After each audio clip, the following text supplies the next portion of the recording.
Hello student, आज का video real number पर problem based on real number पर आधारित है और ये क्वेश्चन सीबीएसई बोर्ड के एग्ज़ाम के लिए बहुत इम्पोर्टेंट है और ये बोर्ड पॉइंट ऑफ व्यू से इस साल आने वाले प्रश्न हैं। इसे ठीक से समझने का प्रयास किया जाए। Question number first, if n is odd integer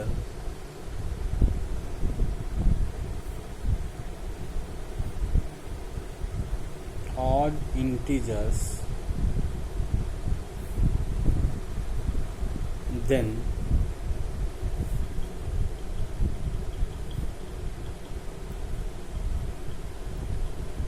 so that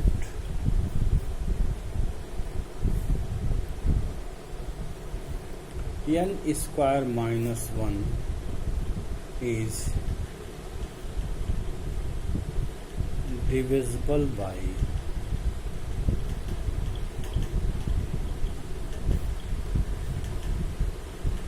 six। इसका प्रूफ या सॉल्यूशन।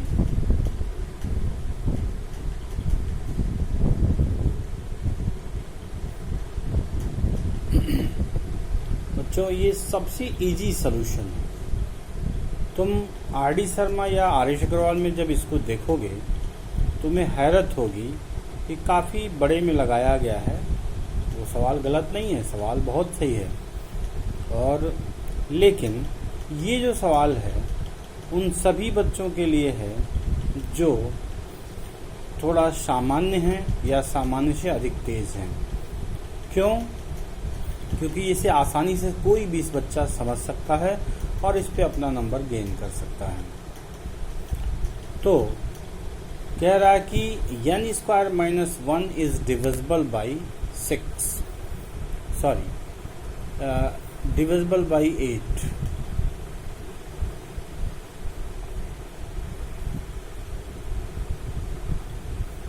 डिविजिबल बाई 8 और यहाँ लिखा है कि if n is odd integer, तो according to the question n is odd integer.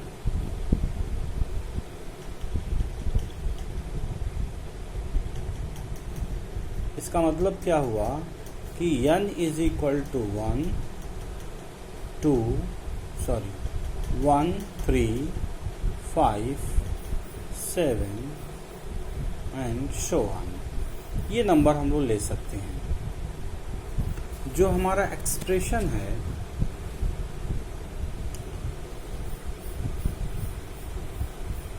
सबसे पहले n इज इक्वल टू 1 लेते हैं, तो n स्क्वायर माइनस 1 की क्या वैल्यू होगी? तो हो जाएगा 1 का स्क्वायर माइनस 1 यानी 1 minus 1 equals to 0।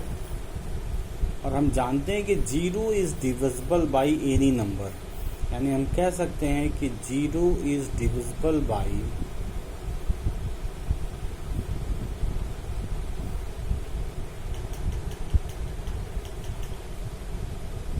By 8। Again हम n इज इक्वल टू दूसरा नंबर 3 लेंगे, फिर n स्क्वायर माइनस 1 में ये 3 रखेंगे तो 3 का स्क्वायर माइनस 1 यानी 9 माइनस 1 इज इक्वल टू क्या होगा? 8। और 8 is divisible by 8। Again n is equal to 5 लेते हैं, तो n स्क्वायर माइनस 1, 5 का स्क्वायर माइनस 1 यानी 24, 5 का स्क्वायर 25 माइनस 1, तो ये कितना आ गया? 24। और 24 इज डिविजिबल बाई 8। लिख भी सकते हैं कि 24 is divisible by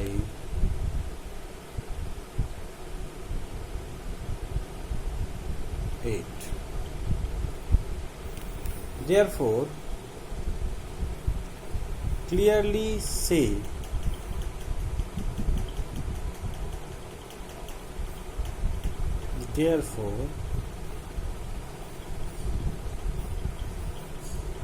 clearly by above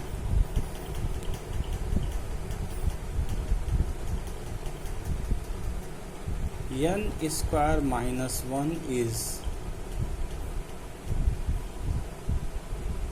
divisible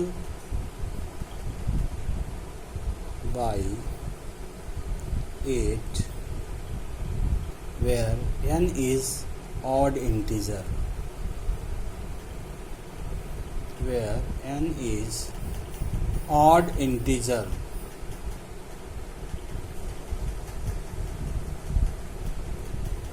ठीक। अब क्वेश्चन नंबर 2 क्या है?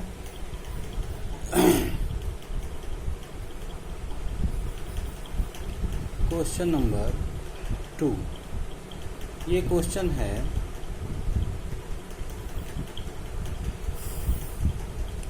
for any positive integer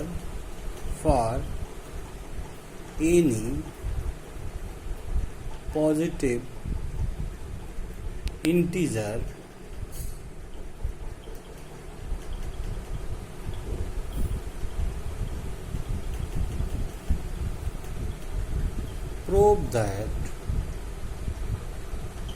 n cube minus n is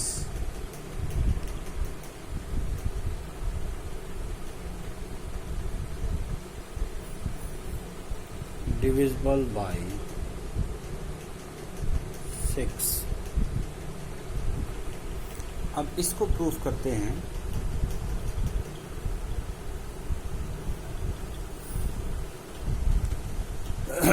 For any integer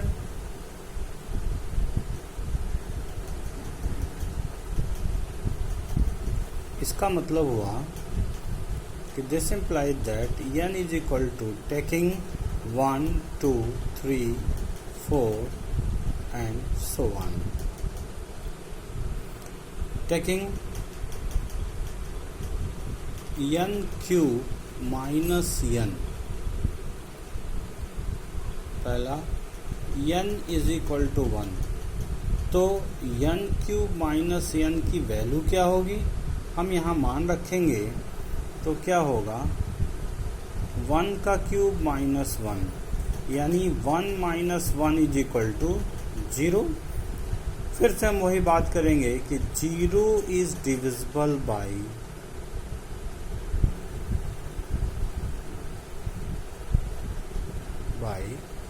6।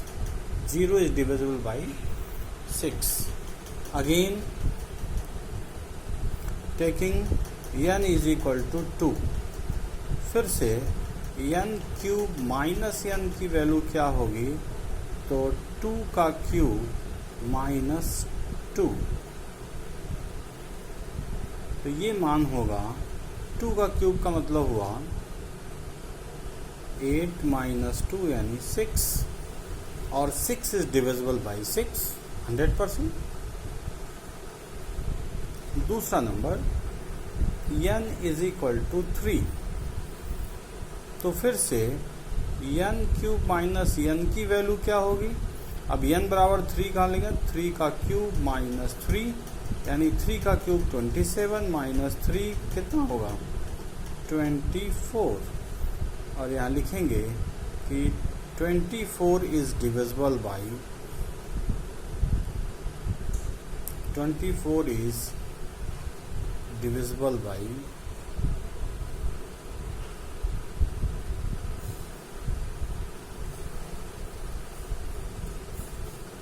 6।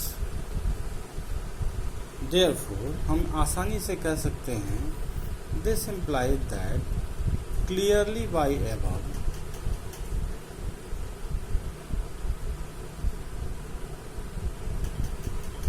clearly by above, n cube minus n is divisible by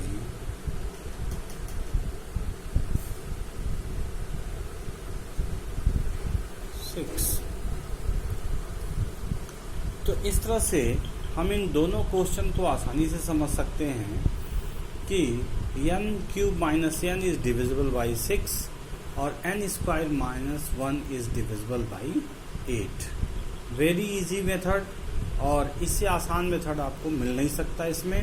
इसलिए मैं चाहूँगा कि इन दोनों question को ठीक से समझा जाए और इसे लर्न कर लिया जाए, आत्मसात कर लिया, ताकि ये बोर्ड में अगर आ जाए तो ये आसानी से लगाया जा सके। बोर्ड में अगर आ जाए तो आसानी से लगाया जा सके। अब एक क्वेश्चन और देखते हैं।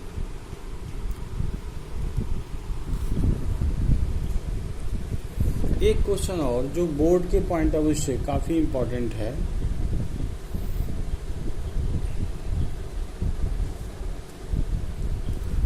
वो क्वेश्चन है कि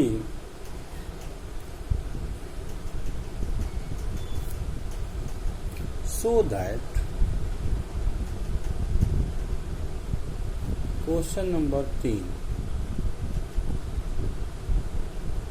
so that one and only one and only one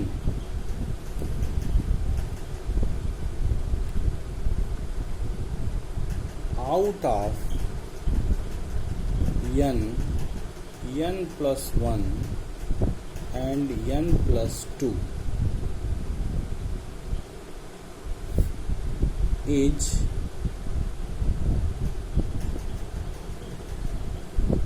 divisible by 3, where n is any positive integers। इसका सलूशन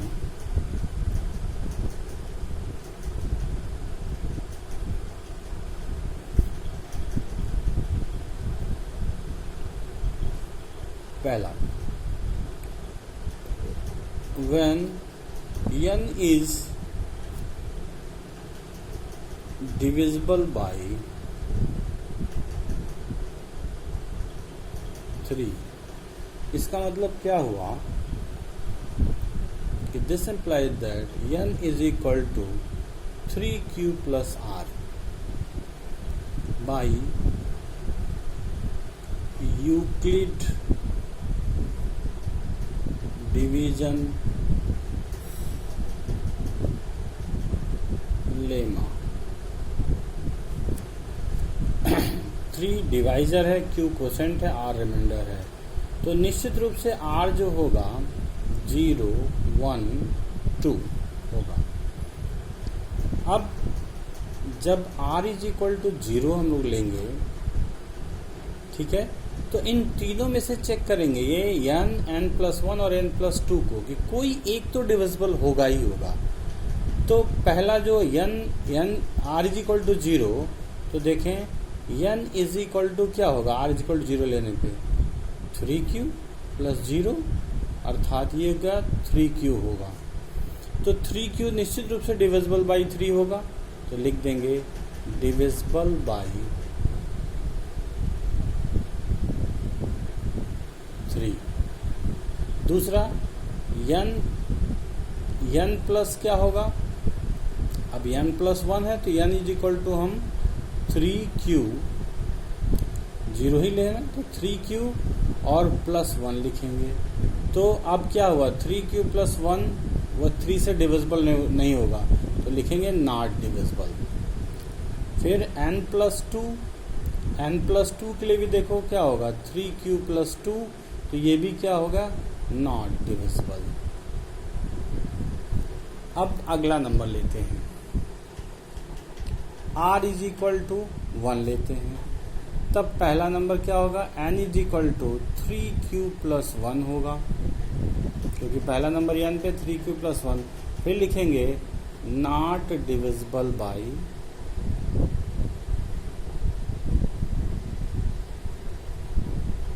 3, लेकिन n प्लस 1 का क्या हाल होगा, 3q प्लस 1 प्लस 1 अर्थात 3q plus 2 not divisible by 3। लेकिन n प्लस 2 जो होगा ये होगा 3q प्लस 1 प्लस 2 अर्थात ये होगा 3q प्लस 3 और लिखेंगे यस इट इज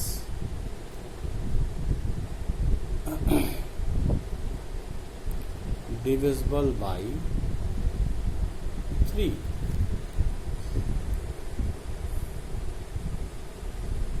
अब फिर यहाँ पे जब r इज इक्वल टू 2 लेंगे, फिर वही बात कि n is equal to 3q plus 2, तो ये लिखेंगे फिर से वही नॉट डिविजिबल। n प्लस 1 का क्या हाल होगा, 3q प्लस 2 प्लस 1, तो ये क्या हो जाएगा 3q plus 3s divisible by, क्या लिखेंगे, इट इज डिविजिबल बाई 3। और n प्लस 2 का क्या हाल होगा, तो 3q प्लस 2 और प्लस क्या हो जाएगा, फिर से ये 3q प्लस 2n की जगह पर 2 और जोड़ देंगे, तो ये होगा 3q प्लस 4, तो ये भी क्या होगा, नॉट डिविजिबल, ये भी डिविजिबल नहीं होगा। इससे क्लियर होता है ये सवाल कि so that one and only one out of these, माने इनमें से कोई एक ही डिविजिबल होगा एक समय में 3 से। यही हुआ, 0 हमने लिया तो देखो ये डिविजिबल हुआ, 1 लिया तो सबसे नीचे वाला n प्लस 2 डिविजिबल हुआ, और 2 लेने पर बीच वाला n प्लस 1 डिविजिबल हो रहा, दोनों डिविजिबल नहीं हो रहे। इस तरह से ये प्रूफ होता है कि so that one and only one out of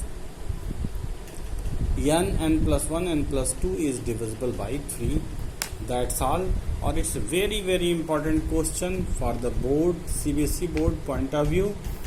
बच्चे ये अगर अच्छे क्वेश्चन तुम्हें अच्छे लगे तो इसको लाइक करो और निश्चित रूप से इसे सब्सक्राइब करो हमारे चैनल को, ताकि हमारा भी हौसला बढ़े, ताकि हम आसानी से और भी अच्छे अच्छे क्वेश्चन तुम्हारे लिए ले आएं।